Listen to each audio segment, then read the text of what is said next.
RG Kar medical college के पूर्व principal Sandeep Ghosh से सीबीआई की पूछताछ खत्म। संदीप घोष से सीबीआई ने करीब 12.5 घंटे तक पूछताछ की। पिछले कई दिनों से संदीप घोष का सीबीआई से संपर्क। सीबीआई टीम ने सोमवार को महिला डॉक्टर के परिजनों से पूछताछ की। करीब 6 घंटे तक ये पूछताछ हुई। उत्तर 24 परगना में पीड़िता के घर से पूछताछ के बाद रवाना हुई टीम। महिला डॉक्टर केस में तेजी के साथ चल रही है सीबीआई की जांच। सीबीआई टीम ने आरजीकर मेडिकल कॉलेज और अस्पताल के चप्पे चप्पे को खंगाला। वारदात से जुड़े सबूत जुटाने की कोशिश की।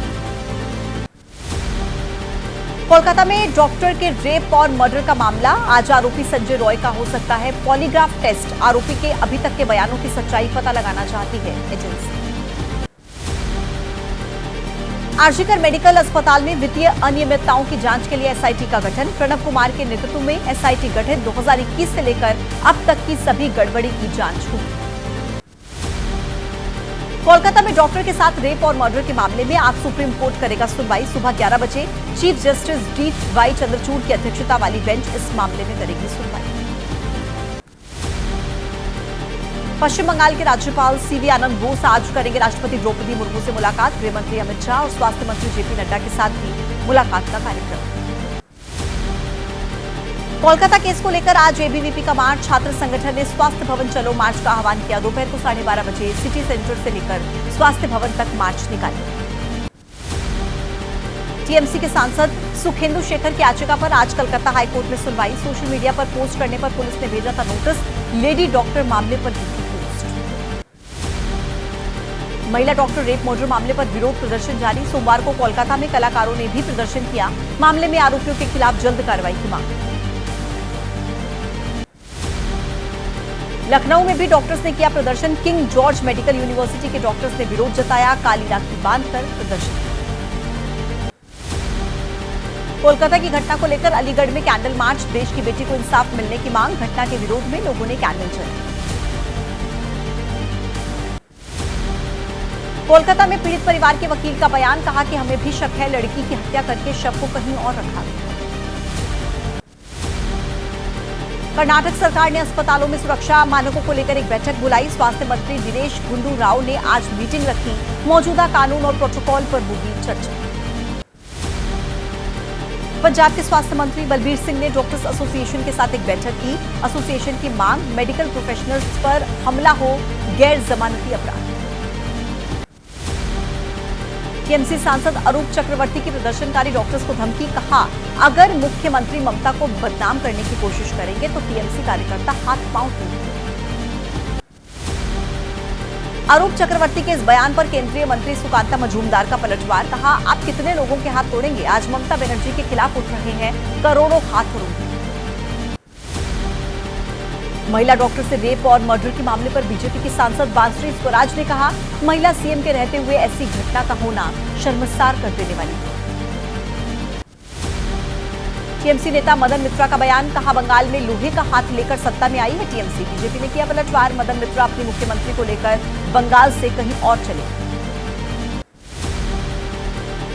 कोलकाता की घटना पर असम के सीएम हिमंता बिस्वा शर्मा ने कहा कोलकाता जैसी घटना अगर असम में होती तो हमारी सरकार फौरन इंसाफ करती। बेटियों की रक्षा में कोई समझौता नहीं। टीएमसी सांसद कल्याण बनर्जी और वकीलों के बीच बहस। आरजीकर मेडिकल अस्पताल की घटना को लेकर कलकत्ता हाईकोर्ट में वकील निकाल रहे थे जुलूस। इसी दौरान हुई कहासुनी। ऋषिकेश में गंगा घाट पर महिला डॉक्टर को श्रद्धांजलि अर्पित की गई। परमार्थ निकेतन में गंगा आरती का आयोजन। मां गंगा से की गई पीड़ित परिवार को दुख की इस घड़ी में हिम्मत देने की प्रार्थना।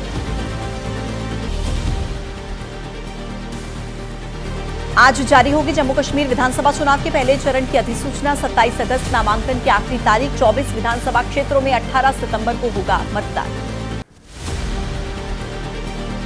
नेशनल कॉन्फ्रेंस ने जारी किया है घोषणा पत्र। धारा 370 और जम्मू कश्मीर राज्य का दर्जा बहाल करने का वादा। कहा 2000 में विधानसभा से पारित स्वायत्तता प्रस्ताव भी लागू होगा।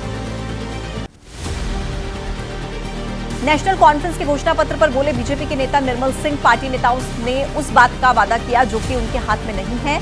नेशनल कॉन्फ्रेंस के नेता केवल जनता को बेवकूफ बना रहे हैं। बीजेपी के राष्ट्रीय महासचिव तरुण चुग का बयान। जम्मू कश्मीर में बीजेपी का किसी भी दल के साथ गठबंधन नहीं। राज्य की जनता भ्रष्टाचारी कुनबे से दुखी। विधानसभा चुनाव को लेकर राहुल और खड़गे की 4 राज्यों की स्क्रीनिंग कमेटी के साथ बैठक। सूत्रों के मुताबिक राहुल ने कहा, बाहरी नेताओं की बजाय पार्टी कार्यकर्ताओं को चुने। बैठक के बाद कांग्रेस के महासचिव केसी वेणुगोपाल ने कहा, 4 राज्यों के चुनावों में ईमानदार नेताओं का चुनाव और जम्मू कश्मीर में बीजेपी मुक्त सरकार बनाने पर चर्चा की। बहुत जल्द होगी कांग्रेस की केंद्रीय चुनाव समिति की बैठक। कांग्रेस के सांसद सुखजिंदर सिंह रंधावा ने कहा, उसमें पहले चरण के चुनाव के लिए प्रत्याशियों पर फैसला करेंगे। हरियाणा में आज से बीजेपी की संकल्प रथ यात्रा। पंचकुला में सीएम सैनी और ओपी धनखड़ करेंगे शुरुआत और चुनाव घोषणा पत्र के लिए मांगे जाएंगे लोगों के सुझाव। हुड्डा के पंजाबी विस्थापित बोर्ड बनाने के वादे पर अनिल विज का निशाना। कहा, 70 साल बीत चुके हैं लेकिन उसके बाद भी आप कह रहे हैं इन्हें विस्थापित। आपके खिलाफ अभियोग चलाया जाना चाहिए।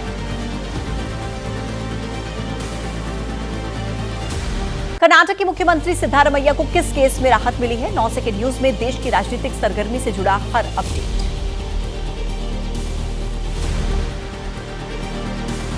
प्रधानमंत्री मोदी का कल से पोलैंड और यूक्रेन का दौरा। 23 अगस्त को यूक्रेन जाएंगे। विदेश मंत्रालय में सचिव तन्मय लाल ने कहा, यूक्रेन में जारी संघर्ष पर चर्चा होगी।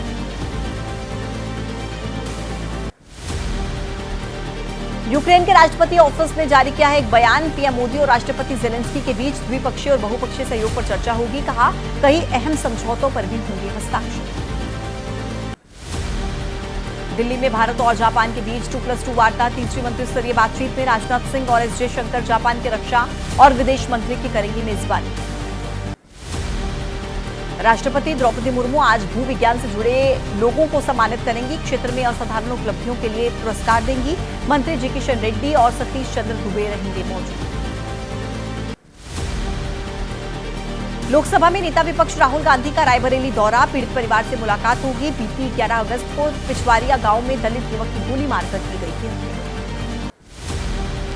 आज छत्तीसगढ़ कांग्रेस विधायक दल की बैठक। नेता प्रतिपक्ष चरणदास महंत ने बैठक बुलाई। विधायक देवेंद्र यादव की गिरफ्तारी के विरोध को लेकर बनाई जाएगी रणनीति। आज से ओडिशा विधानसभा का बजट सत्र। विधानसभा अध्यक्ष एस पढ़ई ने कहा, मौजूद विधायकों में से 84 नेता पहली बार विधायक बने। वक्फ संशोधन बिल को लेकर मुस्लिम संगठनों का देशव्यापी अभियान। आज तमिलनाडु के सीएम स्टालिन से मिलेगा एआईएमपीएलबी और जमीयत उलेमाए हिंद का संयुक्त प्रतिनिधिमंडल। हाईकोर्ट से कर्नाटक के मुख्यमंत्री सिद्धारमैया को राहत मिली है। मुडा घोटाले के शिकायतकर्ता के वकील ने तर्क दिया था, तत्काल मामले में मंजूरी की जरूरत नहीं। घोटाले के आरोप पर कर्नाटक के मुख्यमंत्री सिद्धारमैया ने कहा, राज्य की जनता भी जानती है कि मैंने कुछ भी गलत नहीं किया। मेरे राजनीतिक जीवन में एक भी काला धब्बा नहीं। सरकारी नौकरियों में लेटरल एंट्री के मुद्दे पर सरकार के फैसले से सहमत नहीं है सहयोगी दल एलजेपीआर। केंद्रीय मंत्री चिराग पासवान ने कहा, उनकी पार्टी लेटरल एंट्री के खिलाफ। धमकी देने के आरोपों पर सवाल पूछने पर भड़के जेडीयू विधायक गोपाल मंडल। पत्रकार से बोले, धमकी तो आपको भी दे रहे हैं, खर्चा पानी घट गया है तो बताइए। नरेश मंडल ने विधायक के खिलाफ दी थी शिकायत। लगाया आरोप, जाति सूचक शब्दों का इस्तेमाल करते हुए होटल उजाड़ने की धमकी दी। फोन पर कहा, आज सिर्फ चेतावनी आते ही वहीं पर मार दी। विधायक की धमकी पर बोले आरजेडी के प्रवक्ता मृत्युंजय तिवारी। जेडीयू कार्यकर्ता के आरोप पर सवाल तो पत्रकारों को ही धमकी। नीतीश कुमार और सरकार बताए इसे कौन सा राज कहें। बीजेपी के प्रवक्ता राकेश कुमार का दावा, गोपाल मंडल की पार्टी ही नहीं लेती है उनका नोटिस। गठबंधन का हो या फिर कोई और हो आरोपी, ये सरकार किसी को भी छोड़ने वाली नहीं है। जेडीयू के प्रवक्ता अरविंद निषाद ने कहा, गोपाल मंडल की हरकतों से पार्टी उठी रही है शर्मसार। कार्यकर्ता ने स्थानीय थाने में दर्ज कराया मुकदमा। पुलिस इस दिशा में करेगी काम। मनोज जरांगे पाटिल के आरोप पर बोले देवेंद्र फडणवीस, मैंने मराठा आरक्षण के मुद्दे पर कोई अड़ंगा नहीं डाला। अगर एक भी आरोप सीएम शिंदे सही बताते तो मैं राजनीति से संन्यास ले लूं। नवाब मलिक की बेटी सना मलिक बनाई गई हैं एनसीपी प्रवक्ता। अजित पवार ने ऐलान किया, नवाब मलिक को पार्टी में लेने पर फडणवीस अजित पवार से हो चुके हैं नाराज। मुंबई में एआईएमआईएम के दफ्तर में हंगामा। आपस में भिड़े नेता और कार्यकर्ता। फैयाद अहमद को मुंबई अध्यक्ष पद से हटाने पर प्रेस कॉन्फ्रेंस में जमकर हुआ बवाल। फैयाद अहमद ने एआईएमआईएम को बताया बीजेपी और एकनाथ शिंदे की बी टीम। प्रदेश अध्यक्ष इम्तियाज जलील का पलटवार, 10 साल साथ थे तो बीजेपी की बी टीम नहीं थी पार्टी। चंपई सोरेन पर बोले झारखंड कांग्रेस प्रभारी केशव महतो कमलेश, गठबंधन सरकार और झारखंड मुक्ति मोर्चा ने हमेशा उन्हें सम्मान दिया है, उनके पास नाराजगी की कोई वजह नहीं। चंपई सोरेन के बयान पर मंत्री बन्ना गुप्ता ने कहा, बीजेपी झारखंड के लोकतंत्र को प्रयोगशाला बनाकर लोकतंत्र को लूटना चाहती है, इंडिया गठबंधन इसी के खिलाफ खड़ा है। सीपीआईएम के नेता सीताराम येचुरी की तबियत ठीक है, कल एम्स में किया गया था भर्ती। सूत्रों के मुताबिक जांच के लिए अस्पताल गए थे येचुरी, निमोनिया की वजह से किया गया एडमिट। बेंगलुरु में सीके रामचंद्रन का निधन। प्रेस कॉन्फ्रेंस के दौरान कांग्रेस नेता और राज्य पिछड़ा वर्ग आयोग सदस्य आया था हार्ट अटैक, चंद सेकंड्स में जान चली। और चलिए अब 9 सेकंड न्यूज में देख लीजिए देश से जुड़ी कुछ और बड़ी खबर। बैक टू बैक 2 भूकंप के झटकों से हिला जम्मू कश्मीर। रिक्टर पैमाने पर तीव्रता 4.9 मापी गई। बारामूला था भूकंप का केंद्र। पूर्व प्रधानमंत्री स्वर्गीय राजीव गांधी की 80वीं जयंती आज। दिल्ली में राहुल गांधी और रॉबर्ट वाड्रा ने अर्पित किए श्रद्धा सुमन। मुंबई में सद्भावना दिवस और संकल्प मिलन समारोह का आयोजन।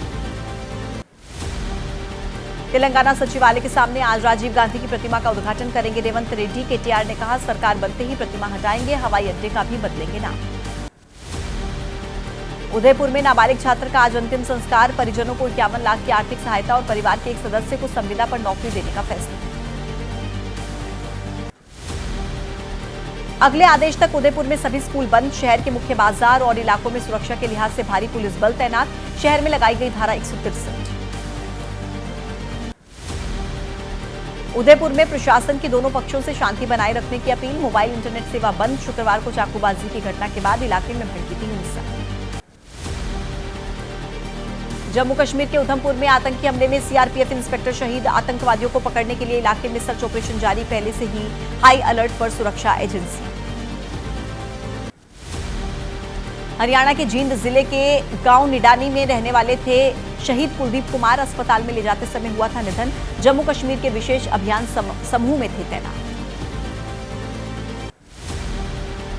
सीआरपीएफ ने शहीद को नमन किया। कहा, हमारे बहादुर सैनिक के अदम्य साहस, वीरता और मातृभूमि के प्रति समर्पण को सलाम। कांग्रेस ने कहा, आतंकी मुठभेड़ में सीआरपीएफ अधिकारी के शहीद होने की खबर दुखद है। कांग्रेस परिवार की संवेदनाएं शहीद अधिकारी के परिजनों के साथ। कांग्रेस के नेता प्रियंका गांधी ने भी दुख जाहिर किया। कहा, ईश्वर दिवंगत आत्मा को शांति दे। पूरा देश आतंकवाद के खिलाफ एकजुट है और एक स्वर में इसकी सख्त निंदा करता है।